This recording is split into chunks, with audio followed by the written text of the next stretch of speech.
The morning alarm at Clearwater Base pierced through the desert air at 0500 hours. But Rachel Torres had been awake for 30 minutes already. At 34, the former reconnaissance soldier moved through her morning routine with the same precision that once made her legendary in sniper units across 3 continents. Coffee black, uniform pressed to perfection, boots polished until they reflected the fluorescent lights of her cramped quarters. But those days felt like a lifetime ago. Now, Rachel served as a tactical observation instructor, teaching terrain, mapping and target behavior analysis to cocky recruits who looked at her like she was their least favorite high school teacher. The transition from active combat to classroom duty had been her choice, a decision born from a night in Afghanistan that still haunted her dreams. A night when her hesitation cost her spotter his life. "Morning, PowerPoint lady," came the snicker from behind her as she walked toward the training facility. The nickname stung every time, though Rachel's face never showed it. To them, she was just another washed-up instructor relegated to holding clipboards and pointing at weather charts. The training room buzzed with the arrogant energy of 20-something. Soldiers who thought they knew everything about warfare from video games and basic training. Lieutenant Marcus Jenkins commanded the room with the kind of swagger that only came from never having been truly tested. He was tall, broad-shouldered, and carried himself like someone who'd never missed a target that mattered. "All right, listen up," Jenkins announced, his voice cutting through the chatter. "Today we're covering wind calculation and environmental factors. Torres here will walk you through the basics." The way he said her name dripped with condescension, and Rachel caught the eye rolls from several recruits. She'd been demoted in their minds before she even opened her mouth. "Good morning," Rachel began, clicking to her first slide. Environmental factors account for 60% of long-range shooting failures. Understanding wind patterns, humidity, and temperature gradients can mean the difference between hitting your target and becoming a PowerPoint warrior, interrupted Corporal Danny Walsh, a former college athlete whose rifle scores barely qualified him for infantry. The room erupted in muffled laughter. Rachel paused, her jaw tightening imperceptibly. "As I was saying, at distances beyond 800 yards, environmental factors become critical. In my experience." "Your experience?" Jenkins laughed outright, his voice dripping with mockery. "Ma'am, with all due respect, when's the last time you actually fired a rifle in combat conditions? This isn't your playground anymore. Leave the real shooting to the professionals." The words hit like a physical blow, but Rachel's expression remained neutral. She'd learned long ago that showing emotion only gave them more ammunition. Instead, she quietly closed her laptop and gathered her materials. "We'll continue tomorrow," she said simply, walking toward the door with measured steps. Behind her, she heard Walsh whisper loudly enough for everyone to hear, "Maybe she can teach us how to make really awesome slide transitions next." The laughter followed her down the hallway. That evening, Rachel sat alone in the base cafeteria, picking at a salad she had no appetite for. The dining hall buzzed with conversation and camaraderie, but she might as well have been invisible. Groups of soldiers laughed and shared stories from their day, but no one invited the PowerPoint lady to join. She pulled out her phone and scrolled through old photos, images from a different life when she wore the call sign Eagle 13 and held records that these kids couldn't even imagine. In one photo, she stood with her team beside a destroyed enemy artillery position on a frozen hilltop. Her spotter, Tommy Rodriguez, grinned beside her, his arm draped over her shoulder like a proud big brother. "Make it count for both of us," had been his last words over the radio, crackling through static on that terrible night in 2013. Rachel closed her phone quickly, the familiar weight of guilt settling in her chest.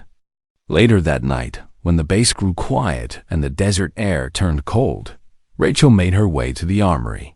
Sergeant Luis Vega, the night armory manager, barely looked up from his paperwork as she signed out her personal rifle, a Barrett .82. That had once been her closest companion. Couldn't sleep again? Vega asked quietly. He was one of the few people on base who treated her with genuine respect, though she'd never told him why. Just need some air, Rachel replied, shouldering the rifle case. The shooting range stood empty under a blanket of stars, the targets barely visible in the moonlight. Rachel moved to the 1,000-yard line with practiced efficiency, setting up her rifle with the same ritual she'd performed hundreds of times in places where missing meant people died. The familiar weight of the Barrett against her shoulder felt like coming home. She adjusted the scope, feeling the subtle wind patterns against her cheek, reading air pressure changes that others couldn't even sense. The crosshairs settled on the distant target, steady as a rock despite the day's humiliation. The shot rang out across the empty range, echoing off the distant mountains. Perfect center mass. Rachel ejected the spent casing, catching it before it hit the ground. In her quarters, she kept a small collection of brass from significant shots, each one representing a mission completed, a life saved, or in this case, a reminder of who she really was beneath the PowerPoint presentations. As she packed up her rifle, Rachel noticed a figure watching from the shadows near the armory. Sergeant Vega stepped into the moonlight, having witnessed the shot. "Ma'am," he said quietly, "I don't know what happened in your past, but those kids in there don't have a clue what they're dealing with."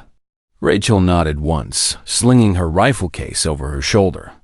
"They don't need to know, Sergeant. They just need to learn." But as she walked back toward the barracks, she couldn't shake the feeling that change was coming. The humiliation was building to something, and Rachel Torres, once known as Eagle 13, was getting tired of being underestimated. Tomorrow would bring another day of condescending looks and PowerPoint jokes. But tonight, alone under the desert stars, she'd reminded herself of something important. The quiet ones aren't broken. They're just waiting for the right moment to prove everyone wrong.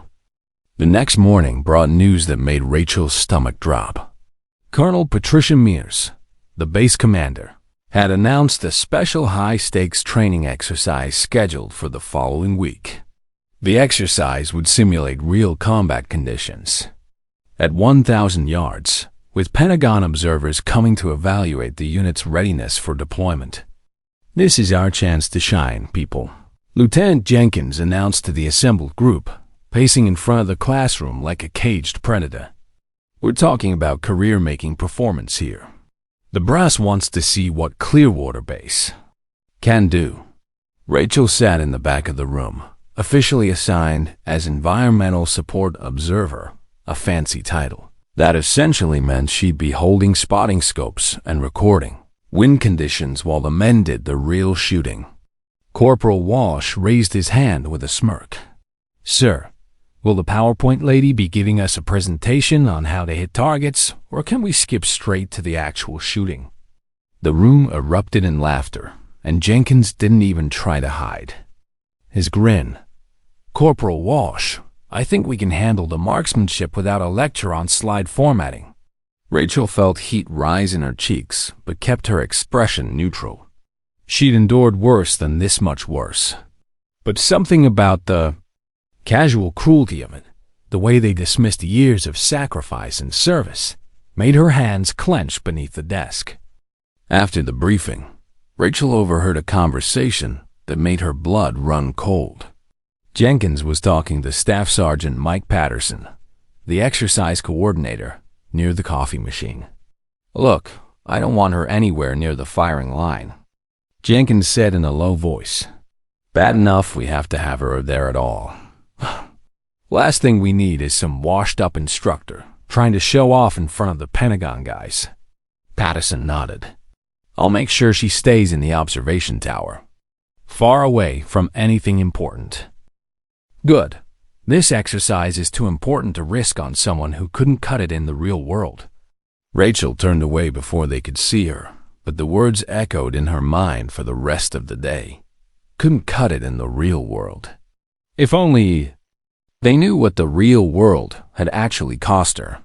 That afternoon, during what was supposed to be practical shooting instruction, things got worse. Rachel had been assigned to help with basic rifle maintenance, essentially functioning as an equipment assistant while the real instructors taught marksmanship.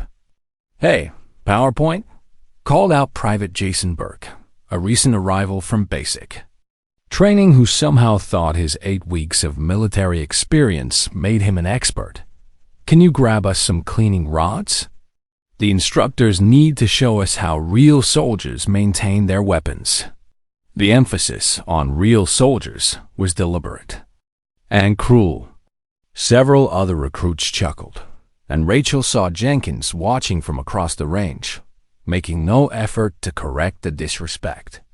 She retrieved the cleaning supplies without comment, but as she handed them over, Burke made sure to speak loudly, enough for everyone to hear. "Thanks, ma'am. It's nice having someone around who knows her place." Rachel's hands trembled slightly as she walked away, and she hated herself for the reaction.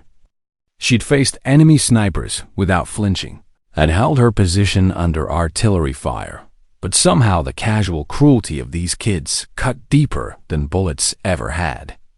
That evening, she found an unexpected ally in the most unlikely place. Sergeant. Viga approached her table in the cafeteria, carrying his dinner tray. "Mind if I sit?" he asked quietly. Rachel gestured to the empty chair, surprised. Few people on base voluntarily spent time with the PowerPoint lady. "I've been watching what's happening," Vega said without preamble, keeping his voice low. "The way they treat you, it's not right." "It's fine, Sergeant. I can handle it." Vega studied her face carefully. "Ma'am, I served 3 tours in Iraq. I know the look of someone who's seen real action. Whatever brought you to this assignment, it wasn't failure." Rachel met his eyes, seeing genuine respect there, something she'd almost forgotten existed. "What makes you think that?" "Because failures don't practice alone at midnight with 1,000-yard shots. And they sure as hell don't hit center mass in the dark." The words hung between them, an acknowledgement of something neither had directly stated. Rachel felt a spark of hope, the first she'd experienced in months. "That exercise next week," Vega continued. "It's going to be a disaster. These kids think marksmanship is about ego and swagger. They don't understand that at those distances, it's about patience, precision, and respect for the weapon. They won't listen to me either way. Maybe not to you as their instructor," Vega said carefully. "But sometimes the best lessons come from unexpected places." Before Rachel could ask what he meant, Vega stood to leave. "Just remember, ma'am, the people who underestimate you usually do so right up until the moment they realize their mistake." As he walked away, Rachel felt something shift inside her chest. For months, she'd accepted the role of the forgotten instructor, the PowerPoint lady who'd been relegated to the sidelines. But Vega's words reminded her of something important. She hadn't lost her skills, she'd just been hiding them. That night, she returned to the range with a different purpose. Instead of simply maintaining her abilities, she began preparing for something bigger. The Barrett felt familiar in her hands, but now she adjusted her scope with the precision of someone planning for a very specific shot. The wind patterns had been tricky lately, shifting unpredictably throughout the day. The upcoming exercise would test every shooter on the base, and Rachel had a feeling that most of them were about to learn some hard lessons about humility. As she packed up her rifle, she found herself thinking about Tommy Rodriguez and that frozen hilltop in Afghanistan. His voice echoed in her memory. "Make it count for both of us." Maybe it was time to stop hiding from that responsibility. Maybe it was time to show these kids what a real soldier looked like. The PowerPoint lady was about to become someone entirely different. The morning of the exercise dawned clear and mercilessly hot. Rachel arrived at the range before sunrise, as was her habit, but today, the familiar space buzzed with unusual activity. Pentagon observers had arrived the night before, 3 stern-faced officials with clipboards and the kind of combat ribbons that commanded immediate respect. Colonel Mears paced nervously near the observation deck, clearly feeling the pressure of having her unit evaluated by such high-ranking visitors. This exercise would make or break careers, and everyone knew it. "Torres," Lieutenant Jenkins called out, his voice sharp with authority. "Get the spotting equipment set up. And make sure you stay in the observation tower. We don't need any distractions on the firing line." Rachel nodded silently, but something in his tone made her jaw clench. She'd been reduced to equipment manager for one of the most important exercises in the base's recent history, while soldiers with a fraction of her experience took center stage. The first team to shoot was Jenkins' own Squad 5 handpicked. Soldiers who'd been bragging about their marksmanship skills for weeks. Rachel positioned herself in the observation tower with a spotting scope, officially relegated to calling out wind conditions and recording missed shots. Wind is coming from the northeast at 8 miles per hour, gusting to 12. Rachel reported through her headset as the first shooter settled into position. The response crackled back immediately. "Yeah, we got it handled up here. Just keep the scope steady." The dismissive tone stung, but Rachel bit back her response. She watched through the scope as the shooter made his final adjustments, already knowing from the rifle's position that he was compensating incorrectly for the wind drift. The shot rang out, and the electronic display flashed the impact point. 6 inches low and 4 inches left of center. Miss. "Wind shifted," the shooter called out defensively. Rachel keyed her microphone. Actually, the wind held steady. The issue was, "We don't need a lecture," Jenkins interrupted. Next shooter. The pattern continued for 3 hours. Team after team stepped up to the 1,000-yard line, and team after team failed spectacularly. The desert wind was particularly tricky that day, with complex thermal patterns that created shifting air currents. Rachel provided precise corrections for each shooter, but her advice was consistently ignored or dismissed. From her elevated position, she could see the Pentagon observers making detailed notes, their expressions growing increasingly grim.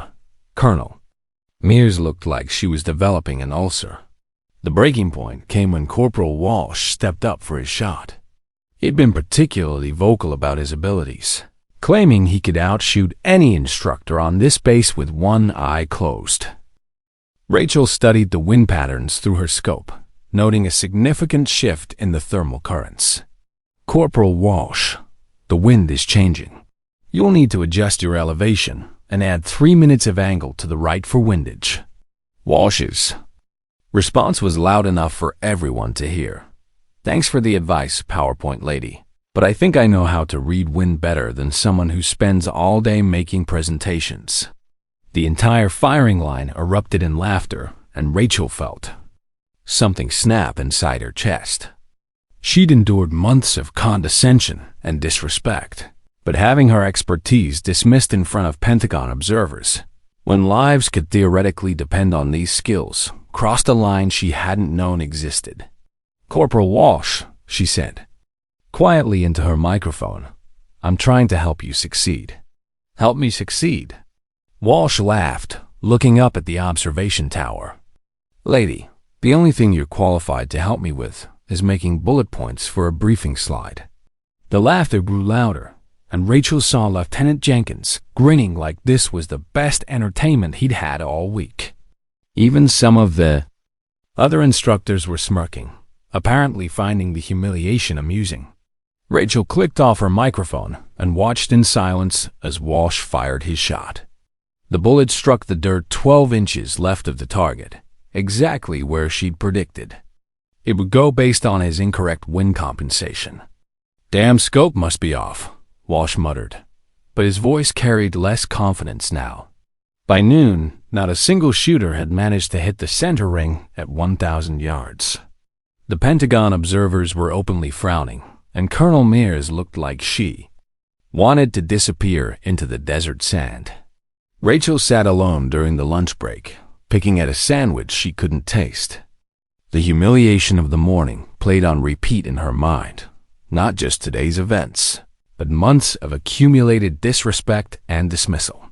She thought about Tommy Rodriguez, about the promise she'd made to herself after his death to help other soldiers avoid the same fate.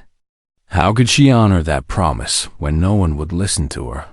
Sergeant Vega approached her table quietly, sliding into the seat across from her. "All of a morning," he said simply. "They're going to fail," Rachel said, her voice barely above. A whisper, "All of them. And those Pentagon observers are going to recommend this unit be disbanded or reassigned." "Maybe that's what needs to happen," Vega replied. "Maybe some people need to learn the hard way that arrogance isn't the same as competence." Rachel looked up at him, seeing something calculating in his expression. "What are you thinking, Sergeant?" "I'm thinking that sometimes the only way to make people listen is to show them what they're missing." He paused, glancing around to make sure they weren't being overheard. "Ma'am, I don't know what your story is, but I know that someone who practices midnight shots at 1,000 yards isn't doing it for fun. It doesn't matter. They've made it clear I'm just here to hold equipment and keep quiet." Vega leaned forward slightly. "What if you didn't have to keep quiet?" Before Rachel could ask what he meant, the afternoon session was called to order. But as she walked back to the observation tower, she found herself thinking about Vega's words.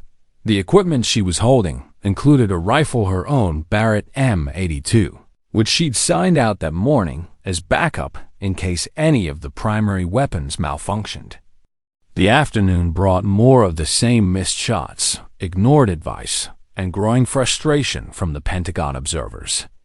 Rachel watched through her scope as soldier after soldier failed to hit targets that should have been well within their capabilities.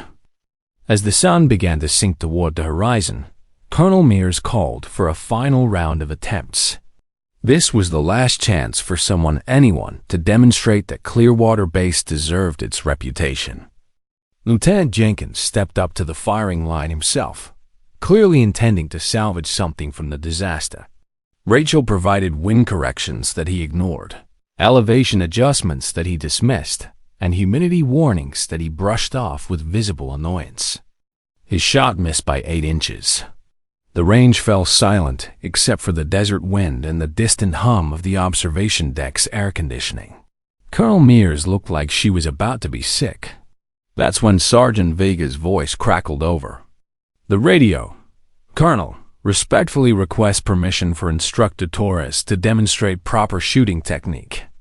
The words hung in the desert air like a challenge. Rachel's heart began to pound, but not from fear, from anticipation. For the first time in months, someone was offering her a chance to do what she'd been trained for. Jenkins' response was immediate and dismissive. "Sergeant, regulations don't allow civilian contractors to participate in official exercises." But Colonel Mears, desperate and facing career-ending embarrassment, looked up at the observation tower where Rachel sat, with her rifle case beside her chair. "One shot?" the colonel said quietly into her microphone. "Just one shot." Rachel's hands were steady as she picked up her rifle case, but inside, her heart was racing. She was about to step out of the shadows where she'd been hiding for 2 years. It was time to show them what Eagle 13 could do. Rachel descended from the observation tower with her rifle case, her boots clicking steadily on the metal stairs. Every eye on the range followed her movement. Pentagon observers, base personnel, and the cocky recruits who'd spent months treating her like furniture. Lieutenant Jenkins stepped forward as she approached the firing line, his face red with indignation. "Colonel, this is highly irregular. She's not qualified for—" "Stand down, Lieutenant," Colonel Mears interrupted, a voice carrying the authority of someone with nothing left to lose. "One shot. Let's see what our instructor can do." Rachel knelt beside the shooting bench and opened her rifle case with practiced efficiency. The Barrett M82 emerged like a familiar friend, its weight and balance as comfortable as breathing. She'd maintained this weapon for 2 years, cleaning and adjusting it with the kind of care other people reserve for newborns. Around her, conversations died as soldiers realized this wasn't going to be another embarrassing miss. There was something different about the way Rachel handled her weapon, confidence and precision that spoke of muscle memory developed under circumstances they couldn't imagine. Corporal Walsh whispered loudly to his buddy, "Watch this. PowerPoint lady's about to learn why they call it the real world." Rachel ignored him, settling into her shooting position with movements that looked almost choreographed. She adjusted the bipod legs, settled the stock against her shoulder, and began the complex mental calculations that had once made her legend in sniper units across 3 continents. Range, 1,005 yards exactly. Wind, northeast at 7 miles per hour, gusting unpredictably to 9. Temperature, 86 degrees and rising, creating thermal patterns that would affect bullet trajectory. But there was something else, the others had missed all day. Rachel felt it against her cheek, a subtle pressure change that spoke of an incoming weather front. The wind would shift dramatically just as her bullet reached the target, a change that would occur in the 15 seconds between trigger pull and impact. She made her calculations, adjusting not for current conditions, but for what conditions would be when the bullet arrived. Her breathing slowed, her heart rate dropped, and the familiar zone of absolute focus settled over her like a comfortable blanket. Through her scope, the target looked impossibly small. 1,000 yards away, it appeared no larger than a postage stamp, wavering slightly in the heat shimmer rising from the desert floor. But Rachel had hit smaller targets at greater distances, under much worse conditions. She thought of Tommy Rodriguez, of his last words crackling through radio static. "Make it count for both of us." This shot would count for both of them. The trigger broke cleanly. The rifle bucked against her shoulder with familiar authority, and the sound echoed across the range like thunder. For a moment that stretched into eternity, everyone watched the distant target through binoculars and spotting scopes. The electronic display flashed bright red. Impact center mass. Not just a hit, a perfect bullseye, dead center. The measurement appeared on the screen, 0.2 inches from exact center. A new base record by a significant margin. The range fell absolutely silent. Even the desert wind seemed to pause respectfully. Rachel ejected the spent casing, catching it smoothly before it could hit the ground. She'd done this same motion thousands of times, but today it felt like a declaration of war against months of humiliation and dismissal. Colonel Mears stared at the electronic display in disbelief. "How? Where did you learn to shoot like that?" Before Rachel could answer, one of the Pentagon observers stood up slowly from his position on the observation deck. He was an older man, with silver hair and enough combat ribbons to wallpaper a small room. His voice carried clearly across the suddenly quiet range. "Eagle 13, he called out. Rachel's blood turned to ice water. She turned to face the observer, recognition hitting her like a physical blow. General Robert Morrison, her former commanding officer from Afghanistan operations. The man who'd signed her commendation for the longest confirmed kill in modern military history. "Sir," Rachel replied crisply, coming to perfect attention. General Morrison walked down from the observation deck, his footsteps echoing in the profound silence. When he reached her position, he spoke loud enough for everyone present to hear clearly. "Ladies and gentlemen, you have just witnessed a shot from the soldier who holds the longest confirmed kill in modern military history. 1,847 meters, Afghanistan, 2013. She saved an entire convoy with that single shot." The crowd murmured audibly, completely stunned. Corporal Walsh's mouth hung open like he'd been slapped. Morrison continued with quiet authority. Staff Sergeant Rachel Torres, call sign Eagle 13, was honorably discharged after losing her spotter in that same engagement. She personally requested reassignment to training duties, saying she never wanted another soldier to die because of inadequate preparation. Rachel felt tears threatening but held them back through sheer willpower. She reached into her breast pocket and pulled out the old team photo, the one she'd carried for 2 years like a talisman. She handed it directly to Lieutenant Jenkins. "My teammates used to hold this record," she said quietly, her voice carrying clearly in the desert air. "I'm just keeping it in the family where it belongs." Jenkins stared at the photograph, then at her, his face cycling rapidly through confusion, embarrassment, and finally, genuine respect. "Ma'am, we had absolutely no idea about your background." "You weren't supposed to know," Rachel replied simply. That was exactly the point. Sergeant Vega stepped forward from his position near the armory, a small smile playing at the corners of his mouth. "Ma'am, for the record, that shot deserves to be officially logged.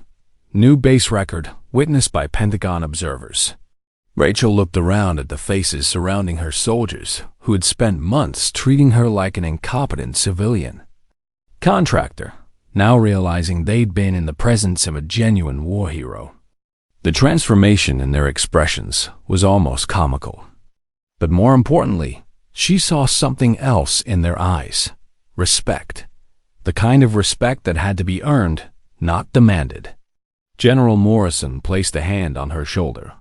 "Sergeant Torres, I believe these young soldiers could benefit greatly from your advanced instruction. Would you be interested in developing a comprehensive long-range marksmanship program?" Rachel looked at the faces around her: Jenkins with his newfound humility, Walsh with his shocked silence, and dozens of other soldiers who had just learned that their assumptions about competence and authority might need some serious revision. "Yes, sir," she said quietly. "I think I'd like that very much." As the group began to disperse, Rachel carefully placed the spent brass from her record shot in a small plastic case. Later, she would add it to her collection, but this one would be special. This one represented the day she stopped hiding from who she really was. The PowerPoint lady was dead. Eagle 13 had returned. The transformation began immediately. Within hours of Rachel's record-breaking shot, her personnel file was officially unsealed, revealing a military record that read like something from an action movie. 2 Bronze Stars, a Purple Heart, 3 combat deployments, and marksmanship records that had stood unchallenged for over a decade.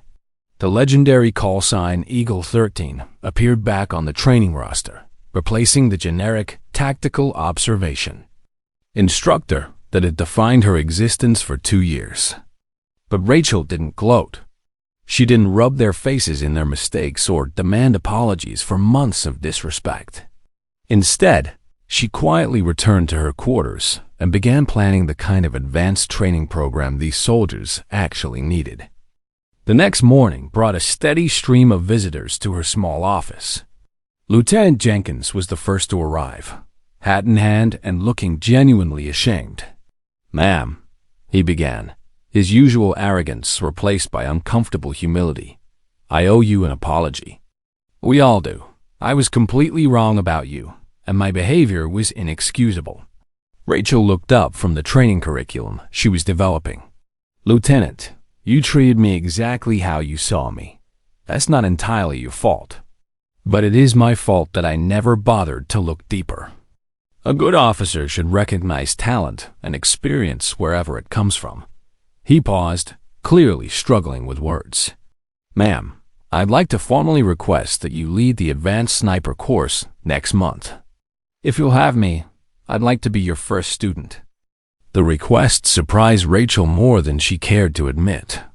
"You want to learn from the PowerPoint lady?" Jenkins winced at the nickname. "Ma'am, I want to learn from Eagle 13.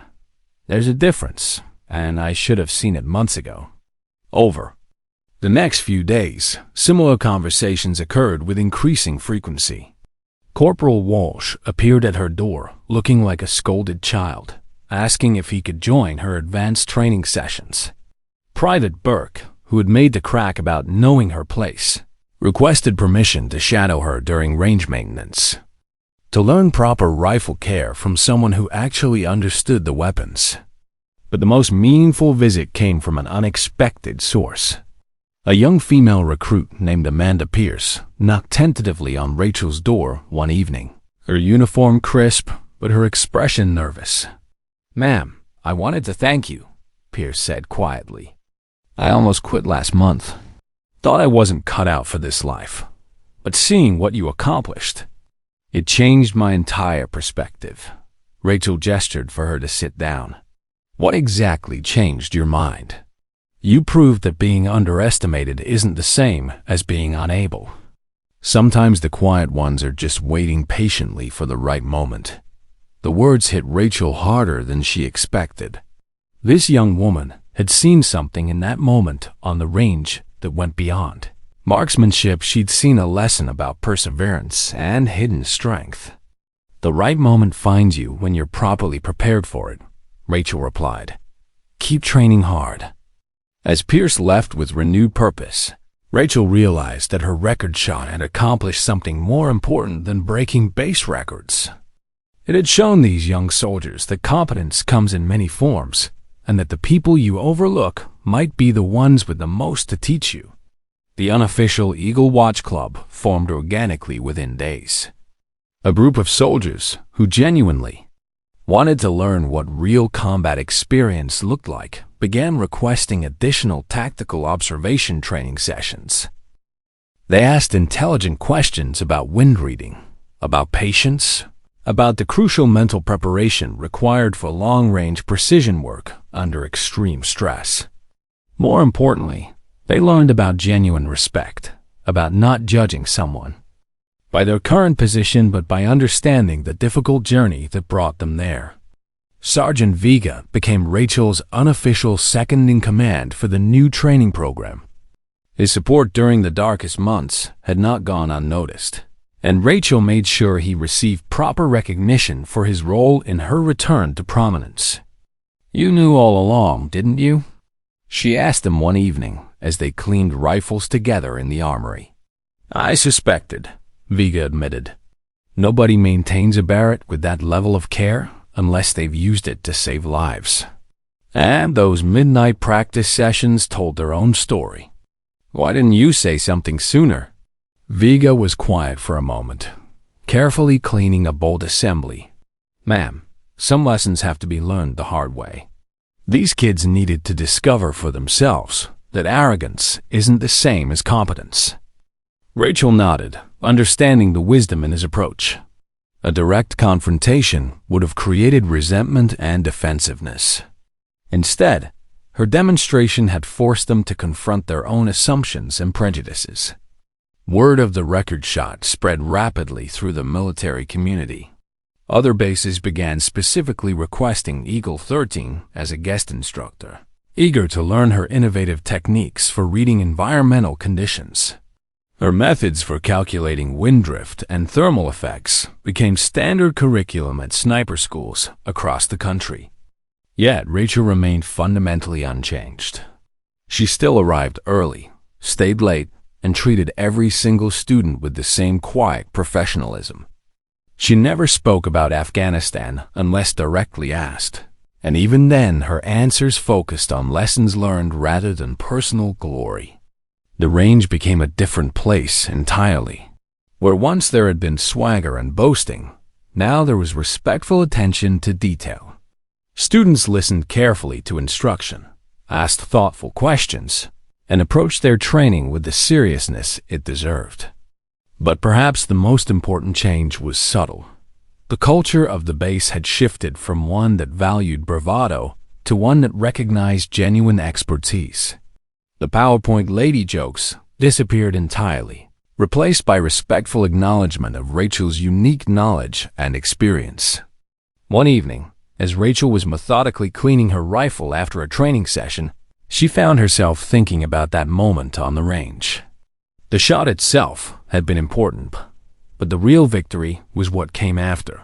The recognition that strength comes in many forms, and that the quiet ones aren't weak or incompetent.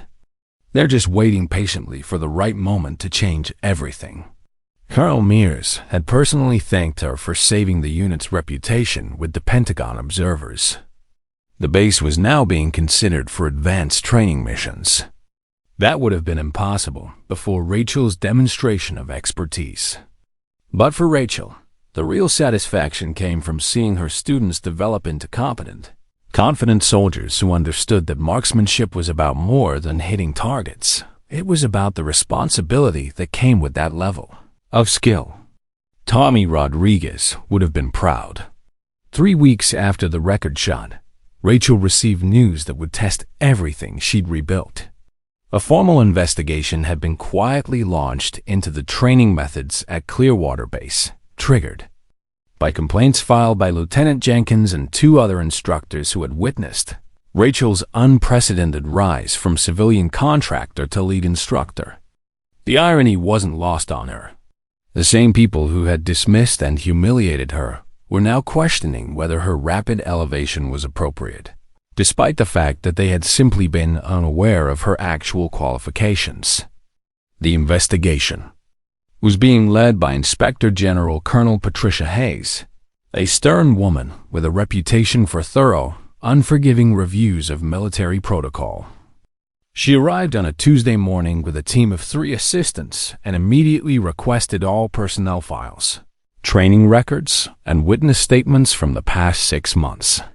Rachel was summoned to the first formal interview that afternoon. Instructor Torres, Colonel Hayes began, consulting a thick file spread across the conference table. There are some irregularities in your employment and training assignments that require clarification. Rachel sat at attention, her hands folded calmly in her lap. She'd been through formal military investigations before, though never as the primary subject. Yes, ma'am. According to these complaints, you were hired as a civilian tactical observation instructor, despite having no documented advanced training credentials. Yet within a matter of weeks, you're now leading the base's most advanced sniper programs. That's unusual. Ma'am, my military records were classified at my own request when I accepted the instructor position. I preferred to start fresh without my previous service record influencing how I was perceived. Colonel Hayes raised an eyebrow. That's a highly irregular request. Why would someone with your apparent qualifications want to hide their service record? Rachel had prepared for this question, but it still felt like reopening an old wound. Ma'am, I requested the classification because I wanted to transition into training without the burden of past expectations or the weight of my previous experiences affecting my interactions with students. The weight of your previous experiences, Hayes repeated, flipping through pages. According to General Morrison's statement, you hold several significant military records. Most soldiers would consider that an asset, not a burden. Yes, ma'am. But those records come with a cost that some people might not understand. Colonel Hayes studied Rachel's face carefully. The death of your spotter in Afghanistan. Staff Sergeant Thomas Rodriguez. The name hung in the air like a physical presence. Rachel's composure wavered for just a moment, a slight tightening around her eyes that Hayes noticed immediately. Yes, ma'am. Tommy died because of my hesitation. One requested transfer to training duties because I believed I could honor his memory by ensuring other soldiers received better preparation than we had. Yet, you chose to hide your qualifications, allowing junior officers to treat you with disrespect for months. That shows either remarkable humility or questionable judgment. Rachel met Hayes' gaze directly. Ma'am, I believe that earning respect through demonstrated competence was more valuable than demanding it based on past achievements. The interview continued for 2 hours, with Hayes methodically examining every aspect of Rachel's employment, training methods, and the circumstances surrounding her dramatic revelation. When it concluded, Rachel felt emotionally drained, but confident she'd presented her case honestly.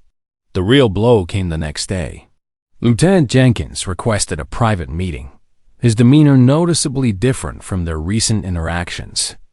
Gone was the newfound respect and humility. In its place was something that looked suspiciously like calculated ambition.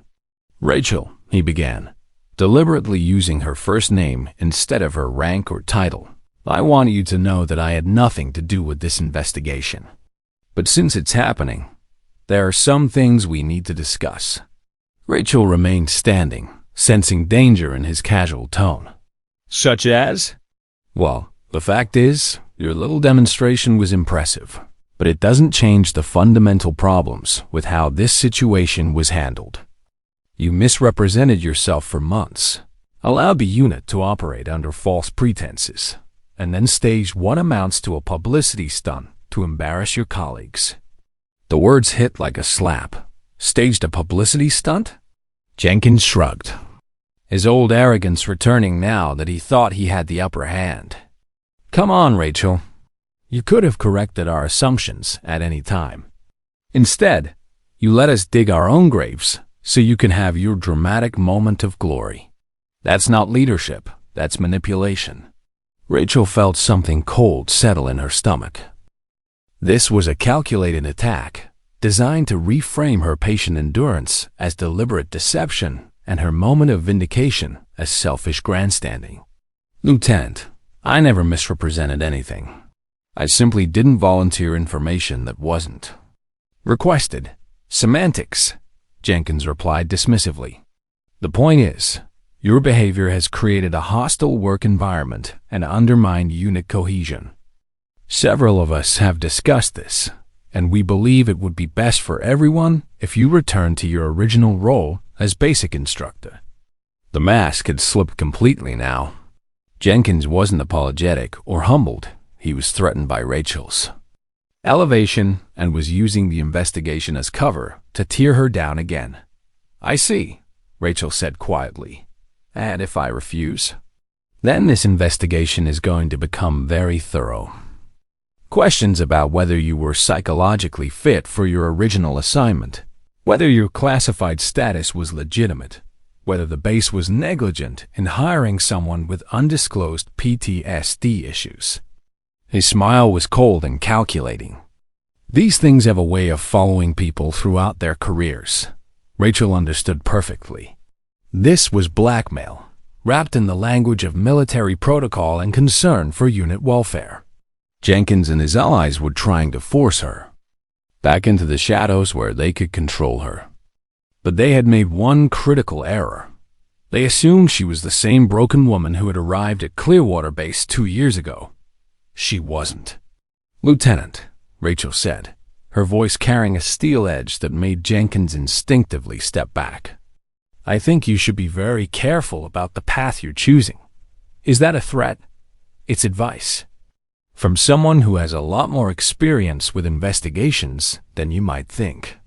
That evening, Rachel sat in her quarters with a laptop and began typing. If Jenkins wanted to play the investigation game, she would show him what a real investigation looked like. She started with his service record, cross-referencing his reported achievements with actual mission reports. She examined his training scores, his performance evaluations, and his interactions with other personnel. Most importantly, she began documenting a pattern of behavior that painted a very different picture than the competent officer he pretended to be. Sergeant Vega knocked on her door around midnight, carrying 2 cups of coffee and a concerned expression. "Ma'am, word is spreading about Jenkins and his little coalition. They're planning to paint you as unstable and manipulative." Rachel accepted the coffee gratefully. "I know. But they've made a mistake, Sergeant." "What's that?" They think I'm the same person who let them walk all over me for months.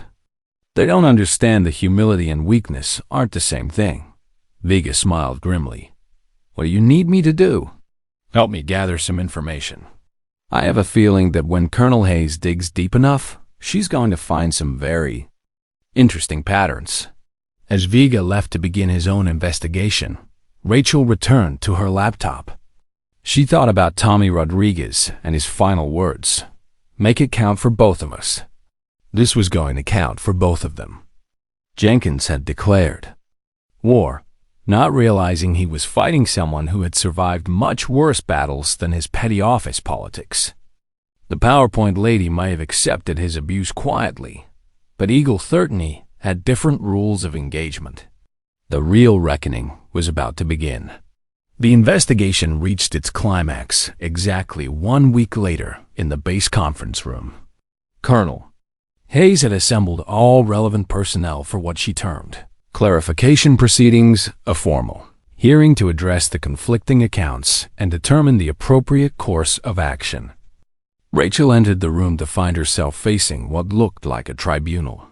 Lieutenant Jenkins sat alongside Staff Sergeant Patterson and Corporal Walsh, all wearing expressions of professional concern that barely masked their anticipation of her downfall. Across from them sat General Morrison, who had remained on base specifically for this hearing, and Sergeant Vega, who had been called as a character witness. Colonel Hayes presided from the head of the table, surrounded by stacks of documents, recorded statements, and evidence that would determine Rachel's future. This hearing will address allegations of misconduct, deception, and psychological unfitness for duty. Hayes announced formally, Lieutenant Jenkins, please present your concerns. Jenkins stood, his uniform immaculate and his demeanor radiating false sincerity. Ma'am, while we all respect Instructor Torres' past service, her conduct over the past months raises serious questions about her current fitness for duty. He opened a folder and began reading from prepared notes. She deliberately concealed her qualifications, allowing junior personnel to unknowingly disrespect the senior NCO. She manipulated situations to create dramatic confrontations that served her ego rather than unit cohesion. Most concerning, she appears to have used her past trauma as an excuse for erratic behavior and inappropriate responses to criticism. The words were carefully chosen to sound reasonable while carrying maximum damage. Rachel listened without expression, but inside, she felt a familiar calm descending, the same focused clarity that had once made her legendary behind a rifle scope. Jenkins continued, Furthermore, several personnel have reported feeling deceived and manipulated by her revelation. The trust necessary for effective unit function has been compromised by her deliberate misrepresentation. When he finished, Colonel Hayes turned to Rachel. Instructor Torres, how do you respond to these allegations? Rachel stood slowly, her movements deliberate and controlled. She had prepared for this moment, but not in the way Jenkins expected. Ma'am, Lieutenant Jenkins is absolutely correct about one thing. I deliberately chose not to reveal my background when I accepted this position. However, his characterization of my motivations is both inaccurate and self-serving. She reached into her folder and withdrew a thick stack of documents. Over the past week, I've conducted my own investigation into the training climate and leadership effectiveness at this base. What I discovered raises questions about who is actually unfit for duty. Jenkins' confident expression flickered slightly. Rachel continued, Lieutenant Jenkins has consistently failed to meet marksmanship standards required for his position. His qualification scores over the past year place him in the bottom 10% of officers at his rank. Yet he has been permitted to lead advanced training exercises despite being functionally incompetent at the skills he's supposed to teach. She placed a series of documents on the table. These are his range scores, ma'am. In 18 months, he has never achieved better than marginally qualified status. Yesterday's exercise, where he missed by 8 inches at 1,000 yards, was actually an improvement for him. Jenkins jumped to his feet. This is character assassination. My leadership abilities aren't measured solely by marksmanship. You're absolutely right, Rachel agreed calmly. So let's discuss your leadership. She turned to face him directly, and Jenkins instinctively took a step back from the controlled intensity in her eyes. "Lieutenant, in the past 6 months, you have created a training environment where students are taught that competence is less important than bravado, where experience is dismissed in favor of swagger, and where anyone who doesn't fit your narrow definition of a real soldier is subjected to systematic humiliation." Rachel's voice remained steady, but it carried an edge that made everyone in the room pay attention. "You have consistently ignored expert advice, dismissed safety recommendations, and fostered a culture of disrespect that directly undermines the mission of this training facility." She placed another document on the table. "This is a compilation of incident reports over the past year. Training accidents, safety violations, and interpersonal conflicts all show significant increases under your leadership. Students leave your programs less prepared for combat than when they arrived." General Morrison leaned forward, studying the documents with growing interest. Rachel wasn't finished. "Most importantly, Lieutenant, you have demonstrated a fundamental misunderstanding of what military leadership actually means. A real leader doesn't need to tear others down to build himself up. A real leader recognizes competence wherever it exists and learns from it, regardless of its source." She turned back to Colonel Hayes. "Ma'am, I chose to conceal my background because I wanted to start fresh without the burden of past achievements affecting how students and colleagues perceived me. I believed that earning respect through demonstrated competence would be more valuable than demanding it based on historical records." "That's a noble sentiment," Hayes replied, "but it created significant problems." "Yes, ma'am, it did. It revealed exactly what kind of leaders we're developing in our training programs." Rachel gestured toward Jenkins. When faced with someone they perceived as weak or inferior, these men chose mockery and dismissal over mentorship and respect. That tells you everything you need to know about their character. Sergeant Vega stood up, drawing everyone's attention. "Ma'am, if I may add something to the record." Hayes nodded permission. "I've served under both styles of leadership," Vega said quietly. "The kind that demands respect based on rank, and the kind that earns it through competence and character. Instructor Torres spent months being treated like furniture by people who should have been learning from her. She never complained, never pulled rank, never used her background to shut down criticism. She just kept doing her job with professionalism and dignity." He turned to face Jenkins directly. "Lieutenant, you had the opportunity to learn from one of the most accomplished soldiers in the modern military. Instead, you chose to belittle her because it made you feel superior. That's not leadership. That's insecurity disguised as authority." The room fell silent. Jenkins looked like he'd been physically struck, his face cycling through anger, embarrassment, and growing realization that his carefully constructed narrative was collapsing. General Morrison finally spoke, his voice carrying the authority of decades of command experience. "Colonel Hayes, I believe this hearing has revealed exactly what it was intended to reveal, just not in the way some people expected." He stood and walked to where Rachel remained at attention. "Staff Sergeant Torres, your conduct throughout this ordeal has been exemplary. You showed remarkable restraint in the face of sustained disrespect, and when you finally demonstrated your capabilities, you did so with precision and professionalism." Morrison turned to address the entire room. "Leadership isn't about demanding respect. It's about earning it. It's not about hiding behind rank to avoid criticism. It's about having the confidence to learn from anyone who has something valuable to teach." He fixed Jenkins with a stare that made the lieutenant visibly shrink.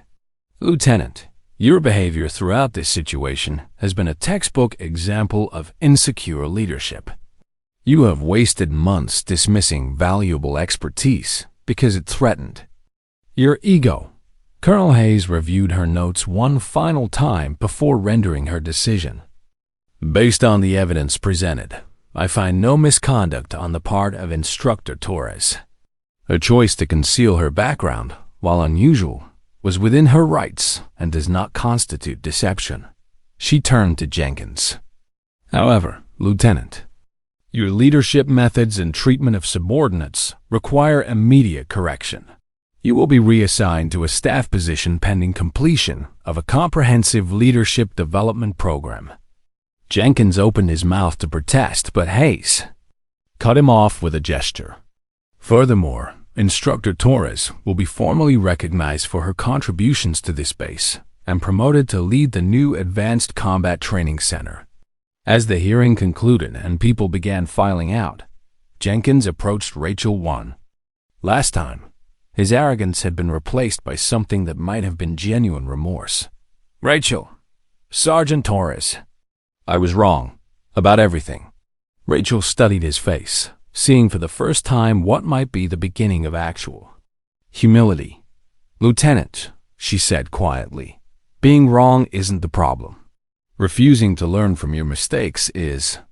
If you use this experience to become a better leader, then something good will have come from it.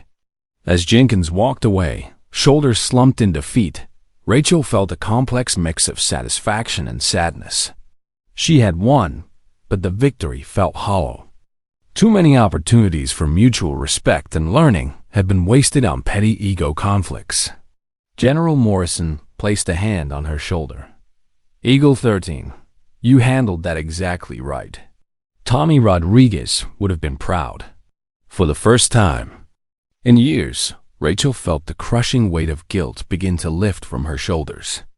She had honored her friend's memory not through revenge or humiliation, but through the patient demonstration of the values he had died defending.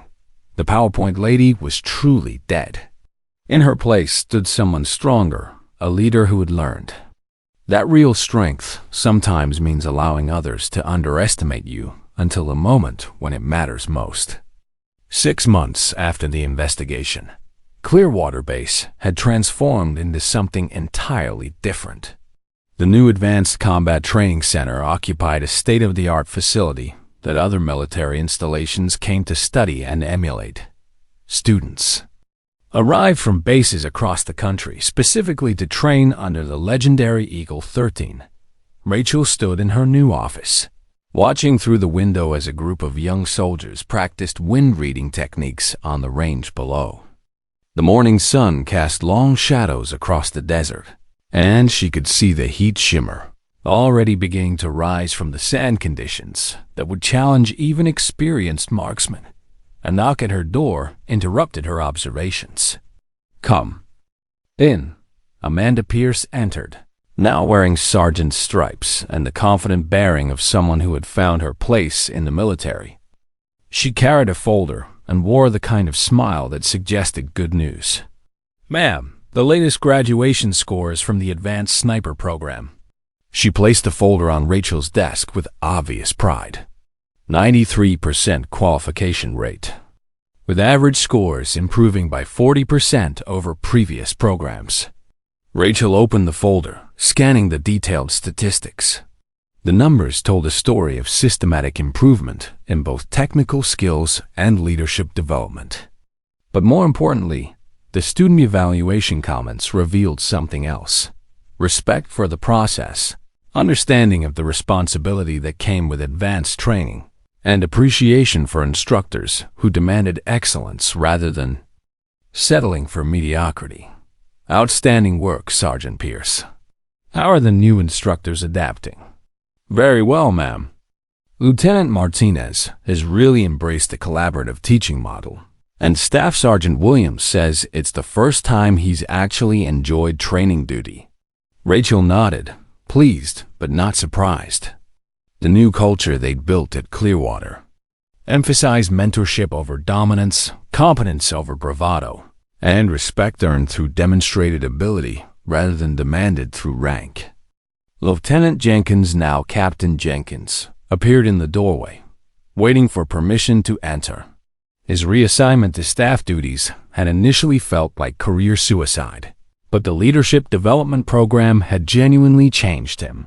When A position opened up as deputy director of the training center. Rachel had personally recommended him for the role. "Ma'am, sorry to interrupt, but we have visitors from Fort Campbell. They're hoping to observe our environmental assessment protocols." "Of course. Set them up in conference room B and make sure they get copies of the updated wind reading manual." Jenkins paused, studying her face. "You know, 6 months ago I would have resented having observers second-guessing our methods. And now? Now I realize that sharing knowledge makes everyone stronger. Funny how perspective changes when you stop feeling threatened by other people's competence." After Jenkins left, Rachel returned to her window observation.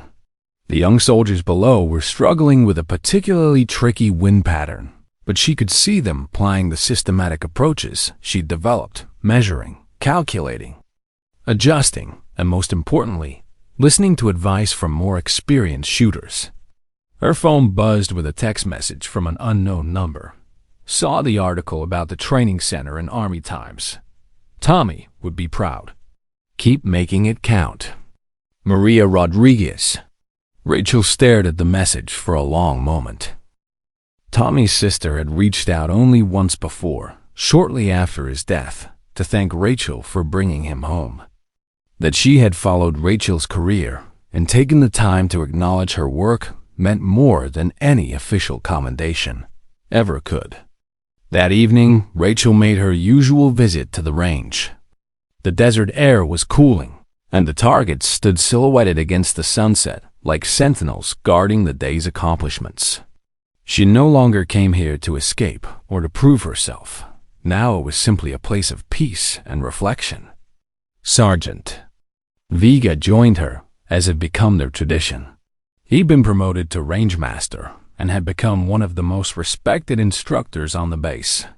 "Hell of a day," he observed, settling beside her on the observation bench. "Good hell or bad hell? The best kind." Watching young soldiers discover they're capable of more than they thought possible. Rachel smiled, understanding exactly what he meant. That transformation, the moment when someone realized their potential exceeded their fears, was why she'd chosen training over combat operations. "Luis, do you ever wonder what would have happened if I'd revealed my background from the beginning?" Vega considered the question carefully. "Honestly, I think you would have gotten immediate respect, but it would have been hollow, fear-based, rather than earned.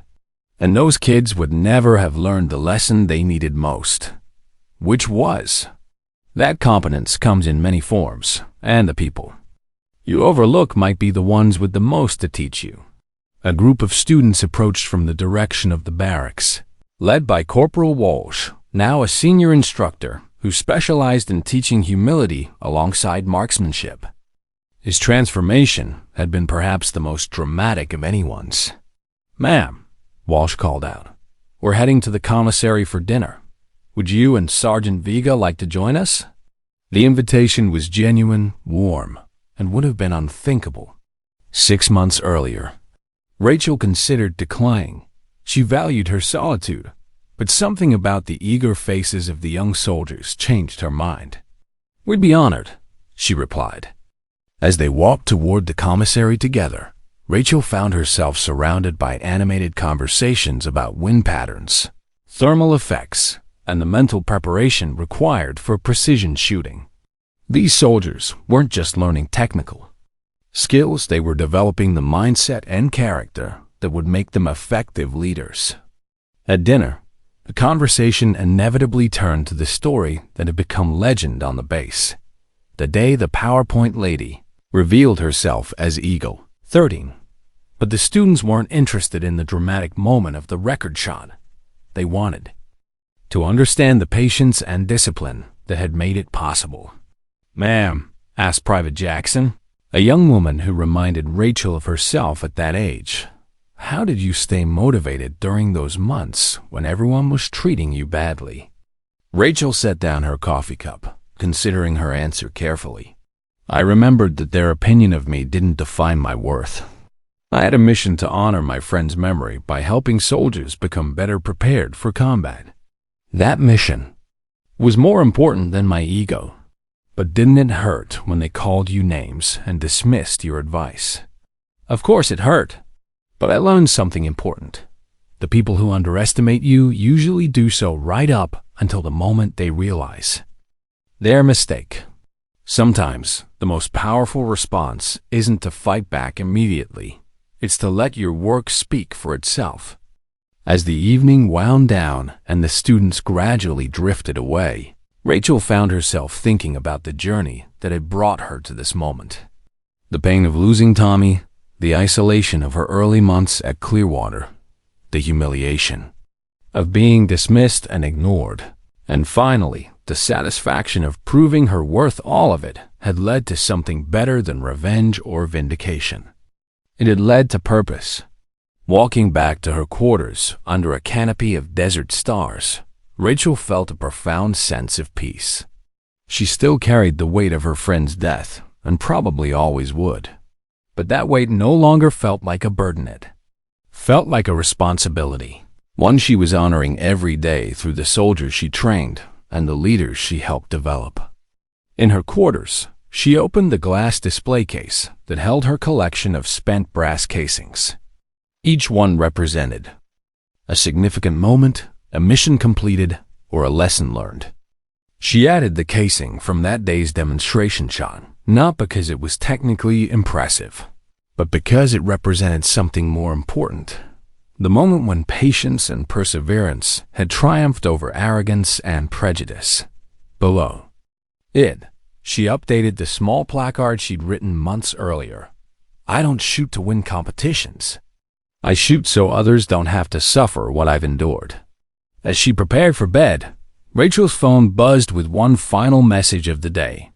It was from General Morrison. Eagle 13. The Pentagon has approved funding for 3 additional training centers based on your model. Congratulations on changing military education for the better. Rachel smiled, setting the phone aside. The PowerPoint lady had been buried forever, replaced by someone stronger and wiser. Someone who understood that real leadership wasn't about demanding respect. It was about earning it through competence, character, and the willingness to help others become their best selves. Outside her window, the shooting range lay quiet under starlight, waiting for tomorrow's lessons. In the distance, she could hear the desert wind beginning its nightly dance across the sand, the same wind she'd learned to read in frozen mountains. Far from here, under circumstances that had cost her everything and taught her everything, she was exactly where she belonged. The quiet ones aren't useless. They're just waiting patiently for the right moment to make everyone else look again with respect. Sometimes the most powerful statement isn't spoken at all. It's delivered with precision, patience, and the kind of hard-earned skill that only comes from learning it the difficult way. In a world that judges quickly and loudly, Rachel Torres had learned to remember that the person you're overlooking might be the one with the most to teach you about life, leadership, and the courage to keep fighting for what matters. Eagle 13 never forgot her fallen teammate, but she honored his memory by ensuring no other soldier would face the same fate due to inadequate training. That wasn't just marksmanship, that was true leadership. The range might be quiet now, but the lessons echo forever in the hearts of those who witnessed greatness and learned that sometimes the most powerful victories come not from fighting back in anger, but from demonstrating grace under pressure and letting excellence speak louder than words ever could. If you enjoyed this story, don't forget to hit the subscribe button and become a part of our Everyday Life Stories community. Where are you watching from? Drop a comment below. We love hearing from our amazing viewers around the world.